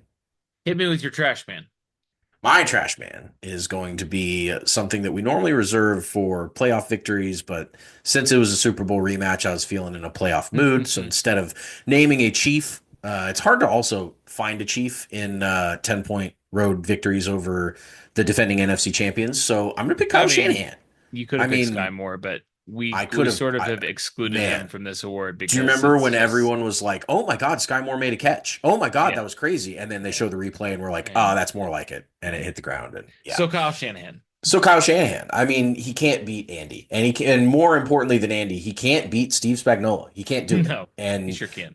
And he just doesn't have the answers. It's not like he's been particularly like screwed in any of these games or any type of like he just straight up you can tell when they play chess, he's not as good as Steve Spagnuolo. He doesn't have the last answer for the matchup. He doesn't. So yeah, he didn't have his Avengers in this game, but you would think this like genius offensive play caller, like when Andy Reid doesn't have weapons, he still figures it out. He still gets guys, going. And sure, he has Patrick Mahomes, but even before he had Mahomes, he was a great offensive mind with nobodies. Like I mean, the Eagles weren't always stacked. The Chiefs before Mahomes didn't always have all these crazy weapons or anything like that. And Andy he's just a better offensive mind than Kyle Shanahan. And I think this is another proof there that when his system is too good for the defensive coordinator, it looks really easy. And they've got in-time throws and everyone talks about, like, oh my God, the Shanahan offense is unbeatable. But all you have to do is get a D coordinator, like we were mentioning earlier with the guys that have consistent and dominant success against him. And he crumbles. And I think until he figures out what it is about these defenses that he can't solve, I don't think he's ever going to win the big game because one of those coordinators is always going to be standing in his way. And Spags is a perfect example of that. He dominated Shanahan in this one. He is forever a trash man. I'm going to go with Travis Kelce. This doesn't bring me any pleasure, but 5 targets, 4 catches, 17 yards. I don't know if this is a Travis thing or if this is a Patrick thing or if it's an Andy Reid thing or exactly we're saving Travis for the playoffs things. I don't know what exactly it is, but it sucks and I hate it. I mean, we're talking about, an all-time Hall of Fame player and the best tight end who's ever played. Exactly. And he's not putting up the numbers that we expect. And it sucks. And I hate it. I'm going to give you the first wild card pick. Hit me. I'm going to go with Patrick. Sure. I think that, you've got the bad portions of it, which is his worst passer rating in any game that he started and finished. The 2 picks, while they weren't necessarily, or especially the one where Worthy fell down, was one that if he had been running, it would have at least been contested. I mean, it wouldn't have been just a layup interception by them. But the first one was thrown right into the defender's outstretched arms, and he popped it up in the air and picked it off. That one was on Pat. And, you only compile 153 yards. That's the bad news. The good news was obviously the 2 running plays were career highlights. We've talked about this year how it's really hard these days to crack the career highlights for him. It's hard to crack the highlight reel. He's got basically the hardest highlight reel to crack of any player in the NFL. Like he's has an unbelievable career highlight reel. But these 2 runs, both the 33-yarder and the just dominant lower in the shoulder 1-yard touchdown run. I mean, those will stand the test of time. And I mean, he was clutch. These 2 touchdown drives to end it. He hit consistent 3rd down throws and was consistently ahead of the sticks. That's the one thing that the Chiefs offense, or one of the things they do really well, is they do not move backwards. And other than, they have some turnovers problems, but like he's not taking a ton of sacks and they don't shoot themselves in the foot backwards very much at all. And so because of that, they've always got manageable 3rd downs. He was both good and bad in this game, which is kind of classic wild card behavior. So I'll give it to him. Another classic wild card behavior is just a guy that has a 5-star type of game out of nowhere. And I'll admit that I'm stretching this one a little bit because it's not that unexpected for McCall Hardman to destroy the 49ers because as you already mentioned, he's their god. He every time they meet, McCall Hardman says, I am an angry God and I'm going to punish you like you've never been punished before. Destroying them 2 years ago, you mentioned in San Francisco before he gets hurt, and then catching the game-winning touchdown against the Niners in overtime in the Super Bowl. Then he goes off in this game by McColl's standards for 2 catches, 38 yards, and a touch. And then Another Must have been 2 rushes for 38 yards and a yes, that's touchdown right. and one 17-yard catch. Yes, and then a 17-yard catch and then a 55-yard punt return. You mentioned one Right. there, which, I mean, when McCole Hardman is bombing 55-yard punt returns, you know that he's living right, because I don't know that there's been anybody over the course of the Mahomes era that has made me more nervous when they get back to return a punt than McCole Hardman. I mean, there's a lot of candidates. There's Sky Moore and there's several candidates for it. I mean, Kadarius Toney for obvious reasons, even though I don't remember him having any egregious fuck ups. But listen, he knows what he's doing back there, and this game, at least against 49ers, he essentially was a 5-star man. But a 5-star man who comes out of nowhere, that's wild card behavior, and that's going to do it for a dominant win over the San Francisco 49ers in San Francisco. Now, the Chiefs are staying on the road. They are traveling to the Bay Area. Psych! They're going to Las Vegas because that's where the Raiders play now. I am going to this game. Very excited about it. This will be my first away stadium other than Mile High. We've been to a couple games Mile High, and we're on a break from Mile High because every time we go there, the games are weird and depressing. And also, the Broncos aren't any fun to watch football anymore. No, they're not at all. So, and neither are the Raiders, but it could be fun to watch the Chiefs play against the Raiders. We've got a lot going into this one. It's a divisional matchup. The Raiders embarrassed the Chiefs on Christmas last year, and the Chiefs have not lost a game since then, including the regular season this year. That was the last time the Chiefs lost a game, was when they lost to the Raiders last Christmas. Antonio Pierce, the interim coach at the time, who has now become the permanent coach, said that, they have Mahomes rules and they have a way to attack the Chiefs, and they feel very confident that they're playing defense against the Chiefs is going to have success.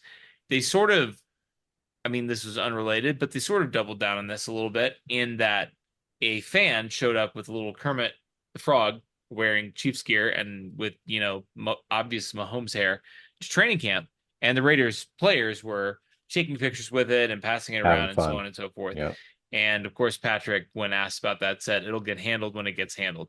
Well, guess what? It's time. It's week 8.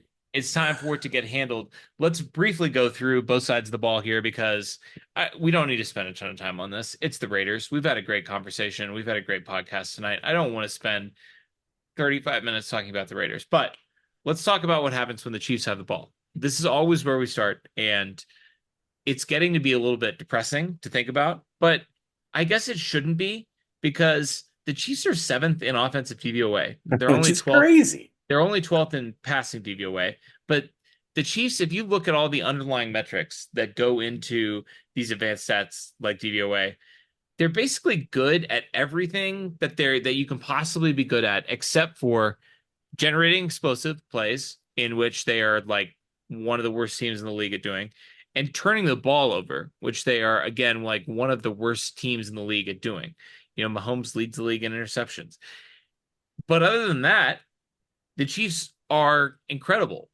Brady mentioned this a number of times during the broadcast, but they just don't have negative plays. And it's not an incredibly fun or sexy way to win football games, but it is effective. And on the flip side of this, the Raiders are 27th in defensive DVOA, and that's not very effective. And obviously, Christian Wilkins has not given them what they desired there. He's been hurt. Oh. Max Crosby is still playing his ass off, but he has no help. This was supposed to be a defensive team that was building on its defensive success last year with the interim coach. Antonio Pierce was supposed to come in and turn this defense around, and it's been the opposite. They have regressed big time from when they were last year.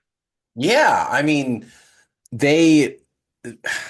it's funny because they were supposed to be, well, as you said, this really good defense that kind of gets by on offense. And even without Devontae Adams here, which was their main weapon, Josh Jacobs is gone, and now it's been a couple years since Derek Carr left, and they haven't come up with an answer at quarterback. They just seem like a rudderless, lifeless, going through the motions team. They've got Max Crosby, who is one of the premier players in the game, absolute stud, and Literally, that's it. Who would you say their second best player on that roster is? Can you name a second Raider that I is think, not on a fantasy team of yours? well, he Not is that on a not that you would fantasy. own one, He but is on a fantasy oh, team of mine, and it's Samir White. Jacoby Myers. I actually Oh, think that okay. I think that it. I think that it is. I mean, it's probably Christian Wilkins if he's healthy, but But he's not. he's not, and he also hasn't really played up to the level that they paid him at this offseason. Name the Raiders. I mean, name a more iconic duo than the Raiders overpaying a guy and then his Man, no joke. production immediately going into the toilet. It's probably Jacoby Myers, who's like, I think maybe the best, or at least before DeAndre Hopkins was traded to the Chiefs, like probably the best wide receiver in the AFC West, which is crazy because Jacoby Myers isn't that great, but I think he's pretty good. But anyway, I mean, to your point, it's Max Crosby and no one else on the entire roster. And lest we forget, I mean, again, like this was Daniel supposed to Carlson. That's their second best player. Nice. He's a hell of a kicker. He really is. He is very good. Lest we forget, the strength of this team was supposed to be the defense. The Raiders were 8th in defensive DVOA last year, which is like the highest mark the Raiders have finished in any category of DVOA in probably 2 decades. Years. Yeah, sure. A top 8 defense for the Raiders last year. I mean, like, that's what they expected to carry over. It hasn't at all. They look like a mess on defense, and they look extremely exploitable, even by a Chiefs offense that has been a little bit, I don't even want to say ineffective. It's just been a little bit boring. You know, like they're just not generating explosives. But they've been very effective, and the Raiders defense is not. I think we can see how that side of the ball is going to go. When the Raiders have the ball, they have obviously Gardner Minshew playing quarterback because Aiden O'Connell has a thumb fracture that's going to keep him out for at least probably a couple of months. You know, the Chiefs know they played Gardner Minshew before. They know who Gardner Minshew is. They played him on his debut. They birthed him into the league. They did, and he almost birthed himself a win in that game. He did. But he did really come. Well. He did play well, and he came back in that game. I mean, the Chiefs know who Gardner Minshew is. He's a physically limited quarterback who's going to take risks with the football. And, you know, on the balance, the Raiders now are 29th in offensive DVOA. 29th. Not very good at all. There's only 32 teams, guys. Yes. And the teams that are worse in offensive DVOA than the Raiders, it's not good. It's the Cleveland Browns. Yep, I would have guessed them. Are they 32? New England Patriots. They actually are 28th, which is crazy because you look at all those Deshaun Watson numbers before he got hurt. Thank God for that. Well, so then they're not worse than the Raiders. The Raiders are 29th. Yes, you're right. Actually, the Raiders are 29th in overall DVOA. I misspoke there. The Raiders are 27th. They're 27th in offensive DVOA. 27th. Look at the Raiders. And they're 29th overall when you consider everything. So they're ahead of Cleveland. They're ahead of New England. They're ahead of the Giants. They're ahead of the Panthers. Oh, no. And the team in dead last in offensive DVOA, the New York Jets.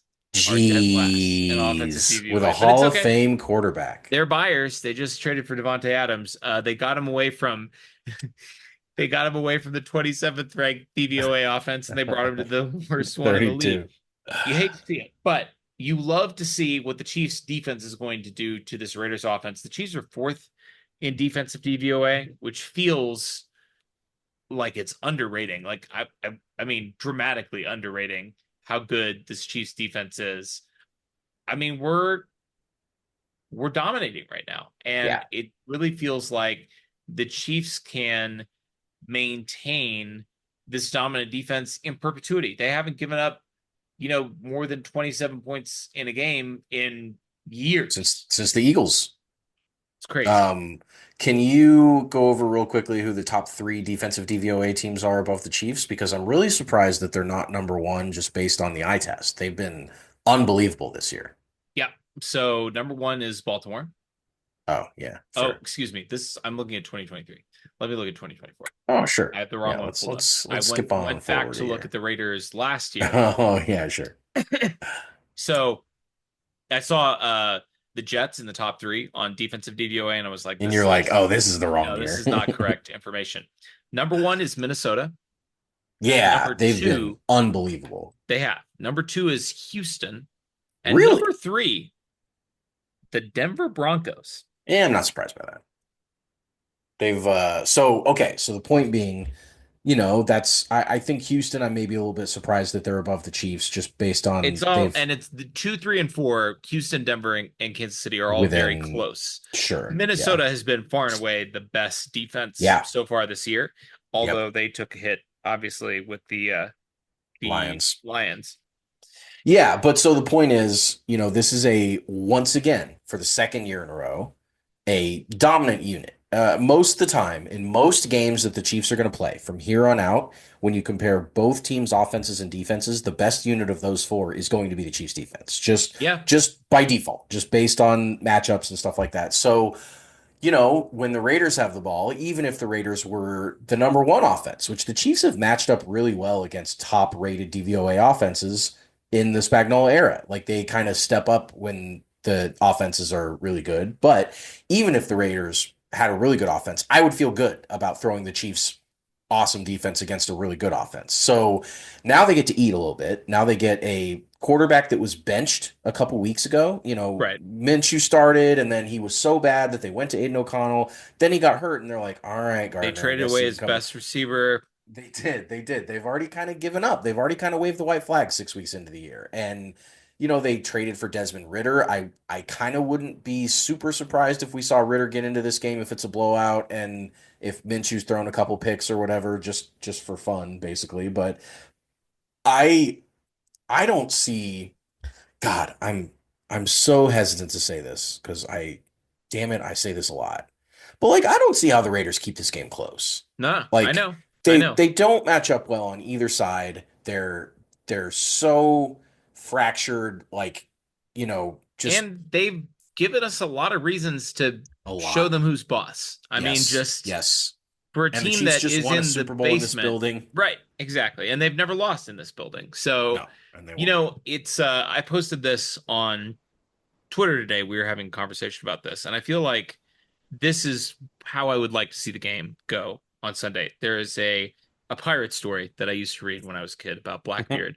The famous pirate, and Blackbeard allegedly, this probably isn't true because a lot of stuff from that time is made up, but he allegedly would just randomly shoot his own crew, just pull him into the cabin and then just cock a gun underneath the table and then just shoot a guy.